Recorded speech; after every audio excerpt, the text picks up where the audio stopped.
খোয়াই থানার পুলিশের তৎপরতায় চুরি যাওয়া প্রায় ৫ লক্ষ টাকা মূল্যের স্বর্ণালংকার উদ্ধার হয়েছে। এই ঘটনায় এলাকা জুড়ে স্বস্তির পরিবেশ তৈরি হয়েছে। জানা গেছে, খোয়াইয়ের গণকি এলাকার বাসিন্দা শুভ প্রিয়দাসের বাড়ি থেকে কয়েকদিন আগে স্বর্ণালংকার চুরির ঘটনা ঘটে। অভিযোগ পাওয়ার পরই তদন্তে নামে খোয়াই থানার পুলিশ।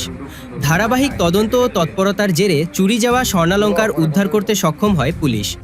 খোয়াই থানার ভারপ্রাপ্ত কর্মকর্তা ওসি কৃষ্ণ ধন সরকার জানান, উদ্ধার হওয়া স্বর্ণালংকারের মূল্য প্রায় ৫ লক্ষ টাকা।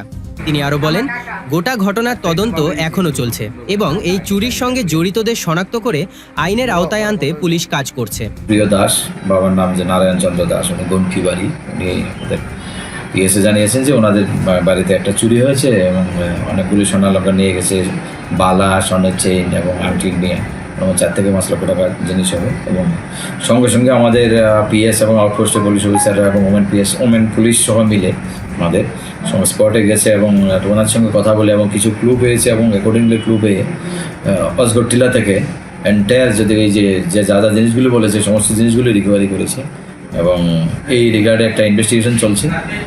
আর এগুলির market value approx 4 to 5 lakh টাকা হবে। অ্যাকচুয়ালি কালকে রাত্রে আমার কিছু স্বর্ণের জিনিস চুরি হয়েছিল। তারপরে আমরা খোয়াই পুলিশ স্টেশনে জানাইছি, আর পুলিশে তারপরে তদন্ত করে 4 থেকে 5 লাখ টাকা স্বর্ণের জিনিস উদ্ধার করছে।